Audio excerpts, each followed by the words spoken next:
একদিন বনের ভেতর একটি বড় আপেল গাছের নিচে একটি লাল টকটকে আপেল ঝুলছিল। আপেলটা দেখে লোভে শিয়ালের জিভে জল এসে গেল। শিয়াল বলল, এই লাল আপেলটা আমার, কেউ এতে হাত দেবে না। পাশেই দাঁড়িয়েছিল একটি চালাক খরগোশ। খরগোশ হেসে বলল, শিয়াল ভাই, আপেলটা তো অনেক উঁচুতে, তুমি কি ওখানে পৌঁছাতে পারবে? শিয়াল অনেকবার লাফ দিল, কিন্তু আপেল পর্যন্ত পৌঁছাতে পারল না। রেগে গিয়ে সে বলল, আমি না পারলে কাউকেই খেতে দেব না। ঠিক তখনই ধীর পায়ে সেখানে একটি বড় হাতি এসে দাঁড়াল।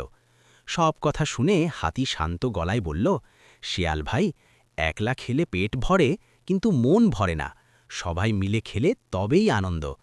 এ কথা বলে হাতি তার লম্বা সুর দিয়ে গাছের ডালটা নিচে নামিয়ে দিল। তারপর শিয়াল, খরগোশ আর হাতি তিনজন মিলে আপেলটা ভাগ করে খেল। সবাই খুব খুশি হল।